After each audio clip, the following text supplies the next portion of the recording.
Hello, ladies and gentlemen, boys and girls, college football fans across the nation and around the world. This is Tim May with yet another Tim May podcast. And I am quite pleased and honored to be joined in the cockpit for this flight by a fellow I've been wanting to hook up with for a while now named Tom Levenick. Tom Levenick, Tom, you weren't really, I wouldn't call you a superstar back in the day when you played for Ohio State, but you were definitely a player for Ohio State back in the late 70s. The turn of the next decade. But, welcome, by the way, to the Tim May podcast. Well, I appreciate it very much. And I wasn't a superstar, but I got my Buckeye leaves and played quite a bit. And it was an experience of a lifetime. Exactly. That's what we're going to get into because you've turned that experience into a lifetime.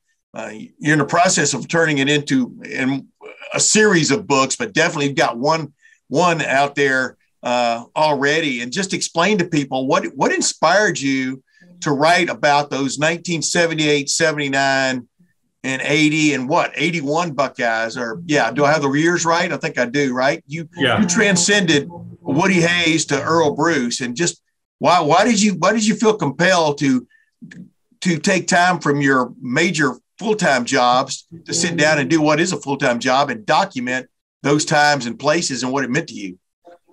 Well, number one, Tim, it was an experience of a lifetime. But as I went on in life, I had a couple of occurrences, and I graduated in journalism from Ohio State. I had been told I was going to play in the NFL, and then I blew out my knee so bad I couldn't play again.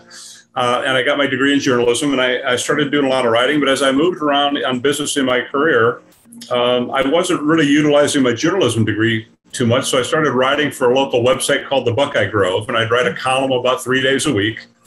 And a business associate of mine, which is an entirely different story, but he had written a book or two on business, and he happened to be an Ohio State graduate. And he said, Tom, I've read some of the things that you've been writing on the Buckeye Grove, and bottom line is, he says, you've got some really great stuff there. If you would continue this, he said, I think you've already got a book on your hand. And he introduced me to his literary agent, and I began kind of working on this, but I wasn't quite sure where this was going to take me. I kept writing my weekly columns and things, and then all of a sudden, Tim, I came down with brain cancer, and I'm living in Philadelphia at the time, and I had a major brain surgery, and after 5 hours of brain surgery in Philadelphia, I wake up and I'm in intensive care. They're getting ready to take me to a room, and I'm groggy from anesthesia, and I kind of come to a little bit, and there are 4 of my Buckeye teammates standing at my bedside. Wow. I didn't tell them.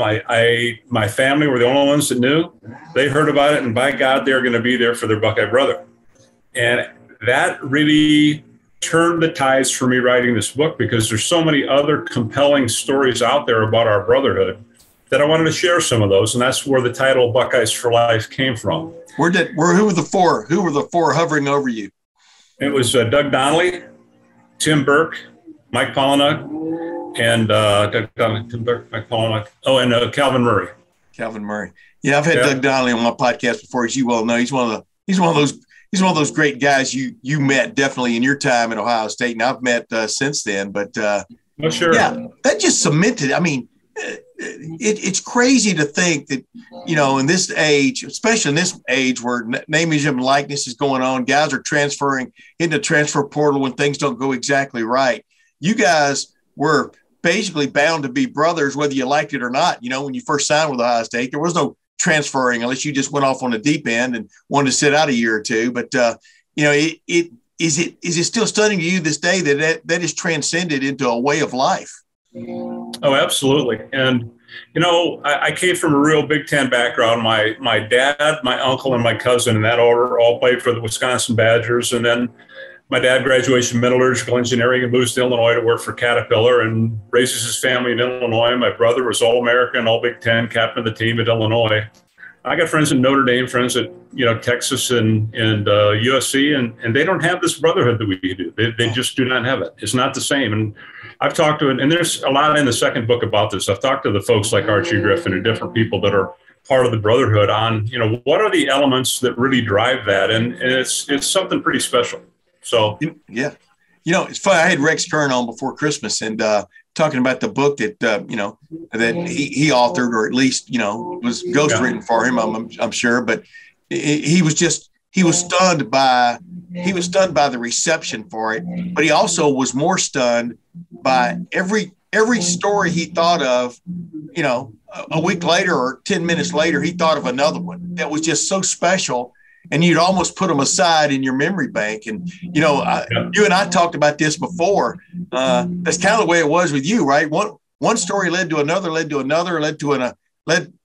to relationships that you might not have even known existed among some of your teammates and stuff. But just explain to people, you know, what it was like sitting down and putting memories to paper or digital memory. There you go. Well, no, it has been incredible. And as I've kind of shared my stories, more have come to me that have blown me away.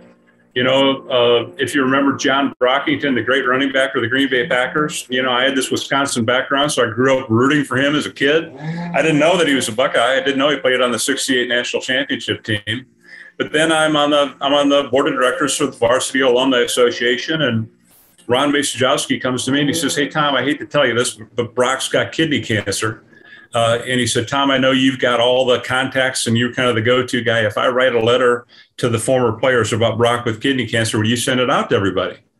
I said, "Sure, I'd be glad to." And I got like a database of about 500 former players. And actually, it's about 450. But Mace writes this letter, and Tim, I can remember it like it was yesterday. It was, "Dear Buckeye brothers and sisters, I regret to have to tell you that our Buckeye brother, John Brockington, has contracted kidney cancer, and he is at the University of California, San Diego Cancer Hospital.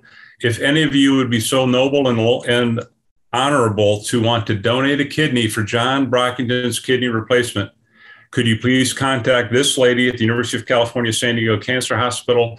You'll have to take an academic test, but a battery of medical tests to see if you're a match. But again, if you would be so honorable and noble to want to donate a kidney for John Brockington, please contact this lady." And about 2 weeks later, Tim, Mace gets a call from this lady at the University of California, San Diego Cancer Hospital that said, "Would you please cease and desist? We have had over 250 offers to donate a kidney for John Brockington." No way. Wow. And it's who we are. I mean, that's much better than 4 guys showing up on my bedside. You know, but it's just, there's just so many of them out there.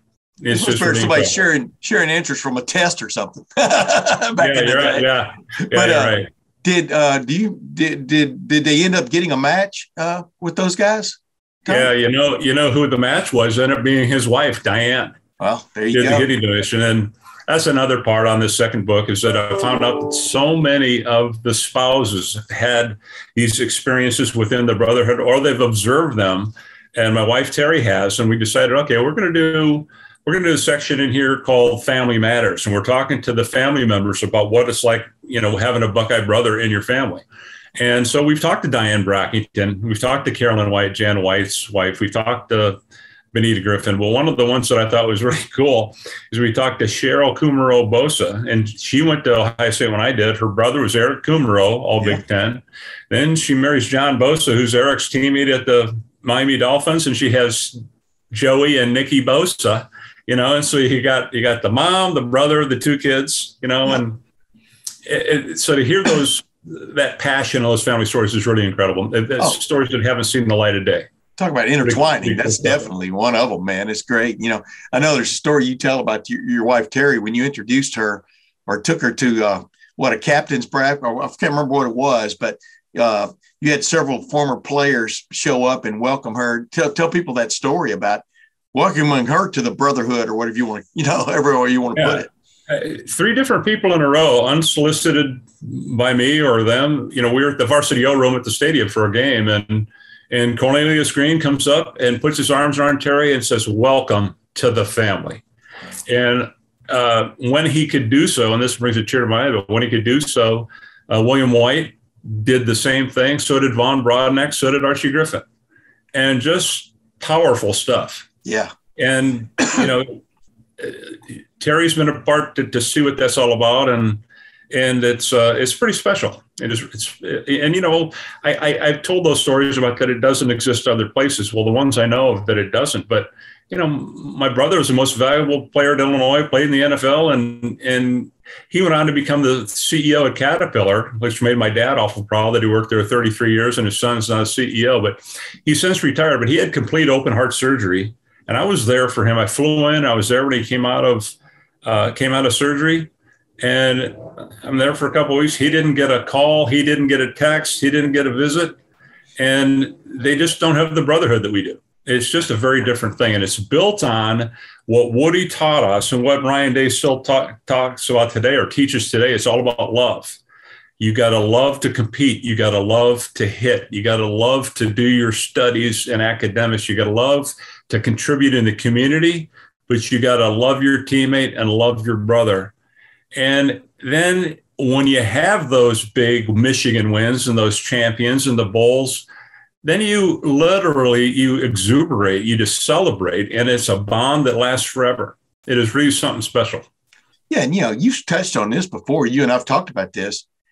You're quite heartened, and I think your former teammates are quite heartened by the fact that current players have still do that, still talk in that regard. I mean, obviously has been fostered, since you left, by Earle Bruce, John Cooper, but then Jim Tressel really brought the brotherhood to bear, made them learn the words to the school song and then sing it in front of the band, win or lose at the end of a game. Urban Meyer, he lives and breathes it. He did. GA there, et cetera. And now, Ryan Day, even Luke Fickell, his interim head coach, but he pushed that also. It was huge to him, and he's pushing it at the University of Cincinnati now, trying to develop the same kind of thing. But that's just got to make you smile every time you hear these guys talk about their brothers, right? Absolutely. No question. And we'll be watching a game on TV. They'll be interviewing, and I'll say, Terry, you hear that? Because they'll talk about, hey, we're doing it for the brotherhood. And, the kids today, they have a loyalty to each other, to their teammates, but they have a loyalty to the past. They have a loyalty to the history, to the hierarchy. Yeah. And it's something, you don't want to let the brotherhood down, Yeah. And with few exceptions, they all, the pros often refer to themselves as being from the Ohio State University, which I would say sends a tingle up your spine too, right? Because you probably do exactly the same thing. Yeah. In any kind of business meeting. Go ahead. I'm sorry. Yeah, absolutely. And you remember and probably know Doug Worthington, former Buckeye, played for the Oakland Raiders. And I talked to Doug about it, and Doug said, hey, Tom, you know what? The years that I played at Ohio State, my teammates were my brothers. When I played for the Raiders, they were my business partners. Yeah. Wasn't the same. Yeah. That was a really good way to put it. That's why I always tell guys in the NFL, that's why this is such a special time, although, who knows where it's going with everything that's going on, but it's such a special time because usually that guy that's coming in the door the next year or maybe the next month on your NFL team is sometimes he's trying to take your job, and it's a total different situation. Hey, I want to ask you this, Tom. Well, you personally, what was a relationship or a happening or an anecdote that you can recall that kind of convinced you early on when you were at Ohio State that this existed, that this brotherhood existed? What was it that kind of told you were in a little bit of a special place? It would have been after my sophomore year, Tim. It was a really good year for me being an offensive tackle at Ohio State and a sophomore. And I rotated between the right and left tackle. So if Tim Burke needed a breather or tweaked his ankle, boom, I was in. If Joe Lukens had the same thing, I was in. So I played a lot. I was back and forth, right and left. I was pretty versatile. It's kind of a utility player. Yeah. But I played a lot. I played in all 11 games. We go 11-0. We go to the Rose Bowl. So I'm a sophomore at Ohio State playing lineman, and I play in all 11 games. We go to the Rose Bowl. And then I earned the starting position going into my junior year, and it's spring ball, and I blow out my knee really bad. And I told you I was born and raised in Illinois. My mother flies in from Illinois to be there for her son having this major surgery. I had complete reconstruction done, but I'll never forget Earle Bruce comes the night before my surgery. The day I got hurt, I'm having surgery, and the next morning at 7 a.m., I'm in Riverside Hospital. Earle comes in, and he brings the entire offensive team, all 22 guys come in, and they said, Tom, when somebody gets hurt, you got to wear a yellow jersey at practice. We came to present you with the yellow jersey, and they gave me this yellow number 78 jersey. And then some of the defensive players started to trickle in. I mean, I got 50 guys that come to my room, from the team that, are coming to see me because I got hurt and their brother was hurt. But here's the other part that I can almost not tell this story without getting a tear in my eye. So I go through some pretty major surgery the next morning, 7 a.m., complete left knee reconstruction. And I wake up in bed in my room, groggy from anesthesia. And there at the foot of my bed is my mother with Woody Hayes standing there with his arm around her. I hadn't been a player for him for 3 years. He's there with his arm around my mom. And this is back in the day, Tim, where you didn't have the arthroscopic surgery. I was completely laid open, and I was in the hospital 7 days. Woody came every single day. He brought me my assignments from class. He read to me. He took me to introduce me to other people when I finally could get up on crutches. If you remember the name Ernie Godfrey, the real good kicking coach, Ernie was in critical condition in ICU at Riverside Hospital. I could get up on crutches. Woody took me up to meet him, and it changed my life forever. The old adage, you win with people, was proven that week to me, and I'll never forget it for the rest of my life. Woody Hayes recruited you. You were there in the transition from 78 to 79. Yeah. There are a few hurricanes that have hit like that one did in Florida, Jacksonville, Florida, that late that night and at the Gator Bowl. Yeah. And you were there while they took a long time to find Earle Bruce to be the successor. Yeah. How did the Brotherhood get you guys through that, do you think? And this was prior to your knee injury, but how did you guys, get through that? And how tough was that to lose? You're thinking you're going to play for a legend for 4 or 5 years. Maybe you had an inkling you weren't, at that point, but then all of a sudden this new guy comes in. But what was that like? What was that like to go through, Tom, you and your Brotherhood? It was almost like a light switch was flipped. I'll never forget when we landed in Columbus from the Gator Bowl. By the way, that's the best analogy yet. There was a light switch. Go ahead. Yeah, it was. And I never forget, we landed, the team plane landed in Columbus. It was a snowy, icy day after the Gator Bowl. Woody stands up on the microphone in the plane and talks to the team. And he says, for all of you in-state kids, because we had about 5 days before classes started, so all the in-state kids could go home to Dayton and Toledo and Cleveland, Akron, et cetera. I was from Illinois. A couple of other kids were from out of state. He says, all you in-state kids, you get home and spend some really good time with your families, but make sure you get back on campus in time to make sure you're back in time for your classes and you're ready to start the next quarter really strong on your academics. And you out-of-state kids, behave yourselves on the inn at Lane Avenue. That's what we were going to be saying at the Holiday on Lane Avenue. Yeah. Behave yourselves, and you guys make sure you've got your books already purchased for class, and you make sure you're ready to go for class. And then he says, and oh, by the way, I'm not going to be your coach anymore. And he hung up the microphone. He went down the ramp out of the airplane right into a police cruiser, and away he went. And none of us saw him for a long time after that. And then I started going into the ROTC building and seeing him about once every few weeks just to sit and visit and learn. But I can remember in between that time, all the out-of-state kids were at the inn at Holiday Inn at Lane for about a week. And all this stuff coming on about who the new coach was going to be. And they're talking, Lou Holtz, it's going to be, Eric Parsegan, it's going to be, and they were going on war, like trying to figure it out. And we're young kids, we don't quite understand the game, not the game, but I mean, the process and what's going on. And it's kind of like you're waiting to find out who your new stepfather is, right? Exactly. But we all came to Ohio State for two reasons. And, let's put it all on the table. We came to win championships, but we came to play for Woody Hayes. Yeah. Yeah. And we knew, and I knew when I was recruited, any school that I went to that I was being recruited by, I could have gone to Notre Dame, to Alabama, to USC, I knew wherever I was going to go, I'm going to get a good education. So education was already a given. Then you went for football, and the coach was the most important thing. And so we just lost the reason we came there, and we're in a state of limbo, Yes. And Earle came in and he took it by the reins, and he really did a heck of a job himself making that transition. And he was the right choice because Earle, as you know, was very, very fiery, and we needed that type of an individual to fill in for Woody because Woody was off the charts, and Earle filled that gap. Yeah, and Earle was a disciple of Woody Hayes. He was. I mean, clearly was. I think that fit well too. I mean, he may have been different, but there were a lot of the same things that came through. Hey, what was it like though to know? Like you just said, you knew you were playing for a legend under Woody Hayes. I mean, you knew it when you showed up, right? I mean, just give people an idea without going, because you could tell a million stories. But what was that moment?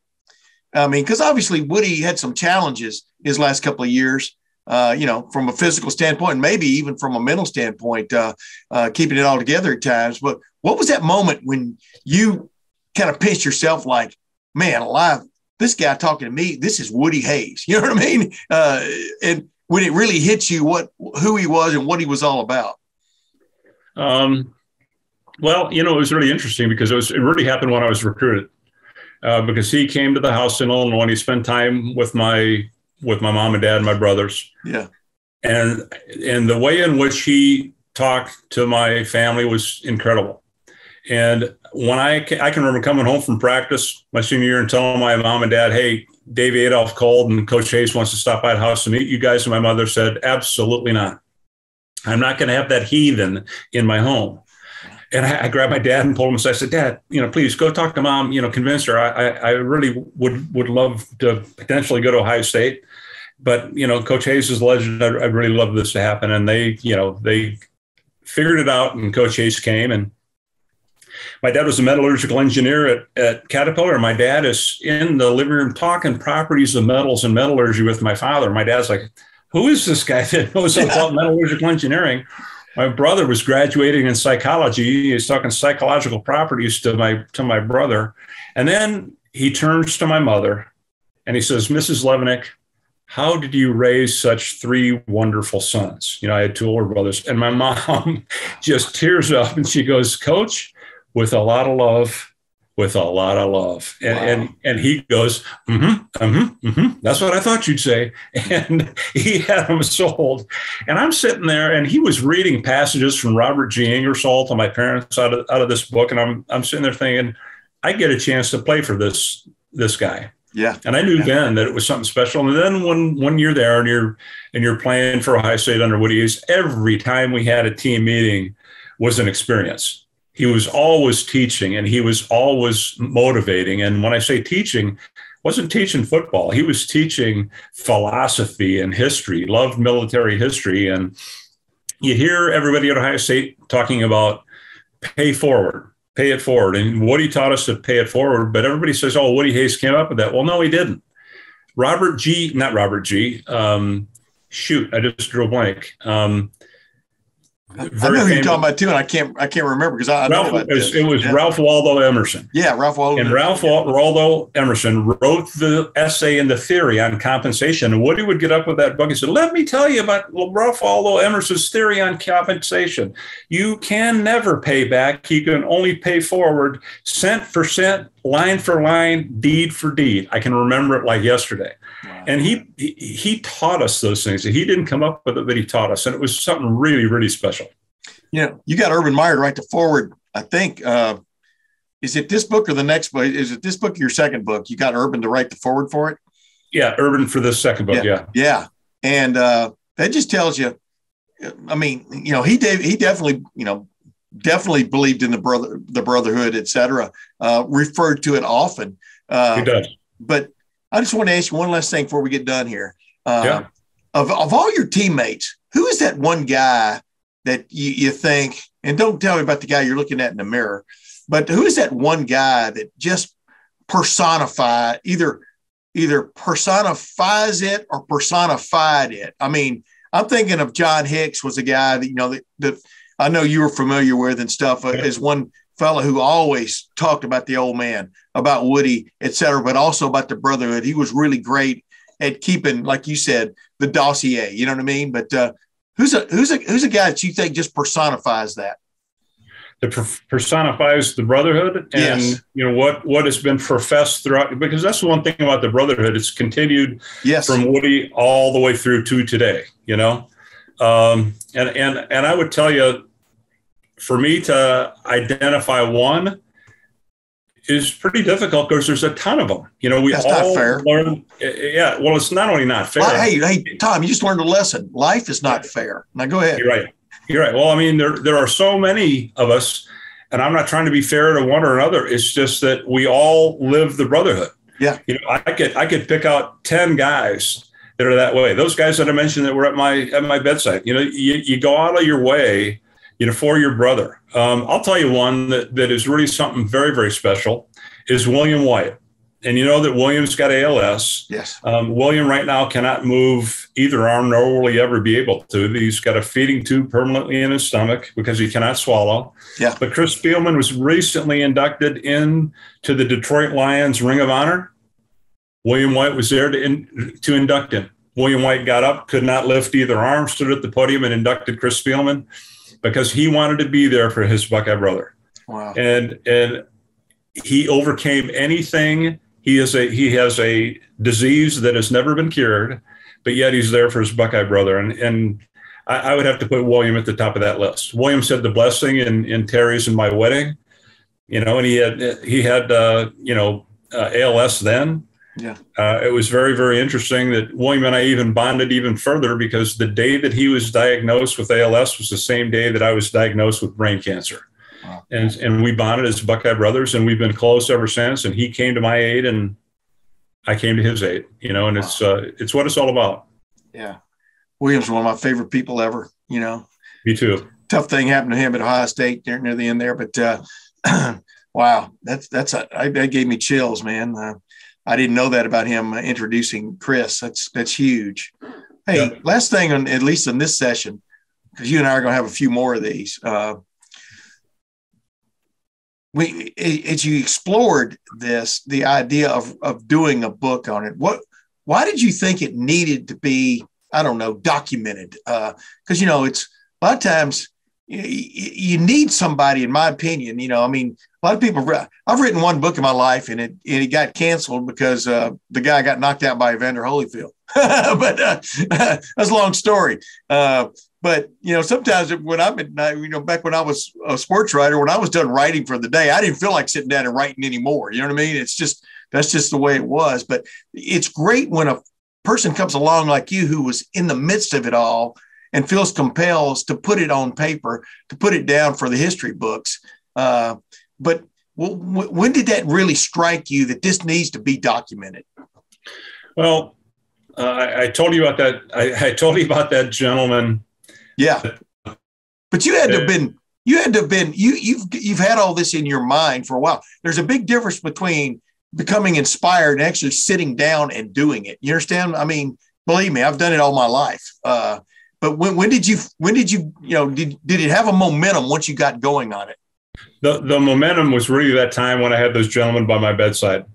Because I was already starting to write, but I wasn't as inspired about it then until I lived those kind of stories myself. Yeah. And having lived it myself, then I knew of some of the others, and even more started coming to my awareness that I thought that they needed to see the light of the day and that it needed to be, shown to other people. But at the same token, Tim, I go back to what some of those teachings of the brotherhood were, and with Woody, with pay it forward.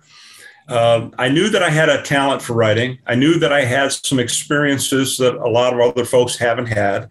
And I thought if I brought those two things together, then I could also pay it forward. And so 20% of the proceeds from the first book, Buckeyes for Life, went to the Urban and Shelley Meyer Cancer Research Fund at the James. I'm going to split this one up on the next book, where a percentage of the proceeds are going to go to the the Ryan and Nina Day On Our Sleeves Fund at Nationwide Children's Hospital. Wow. And then another percent of the proceeds are going to go to the Beyond the Goal Line Fund for former players in need at Ohio State. And it's all athletes, it's not just football. And I learned that I could use my talent. That was a good way for me to be able to pay forward and to help others. Yeah. Wow. Yeah. Because that was my motivation. You're the cosmopolitan guy, my man. Let me last question. I know I said that, but my calling card is asking three more after that. But this definitely, because I'm running out of time. Yeah, we're good. Does Ryan Day get it? Absolutely. What tells you that Ryan Day gets it about the brotherhood, just about what he's in charge of? He is so concerned with his players' well-being during and after being a Buckeye, that it's all about the family, it's all about the brotherhood, it's all about love. He recruits with that word love.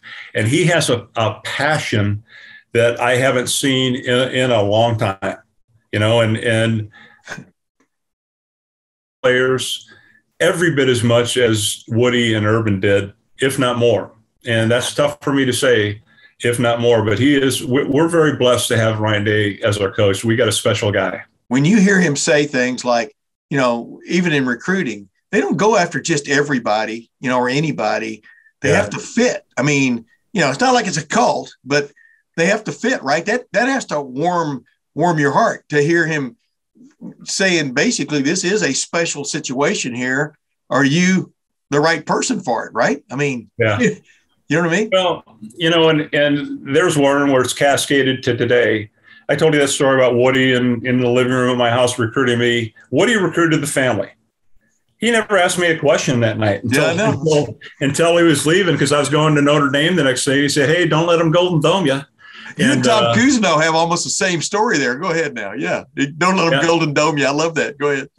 Oh, yeah. Well, but no, I mean, it's really cascaded, and he lives it, and more than anybody. I just lost my train of thought thinking about Woody again, but well, we're just talking about Ryan. Ryan Day, he's the exact same way. And he has a saying, I don't know if you heard it. He said it to me more than once, where he says, "Tom, I recruit character, not characters." Yes. With the plural. I recruit character, not characters. And that's something that's very special about Ohio State, because if you recruit the family, you recruit the love, you recruit the character and integrity, when times get tough in that fourth quarter, man, you're going to come together and you're going to win that game.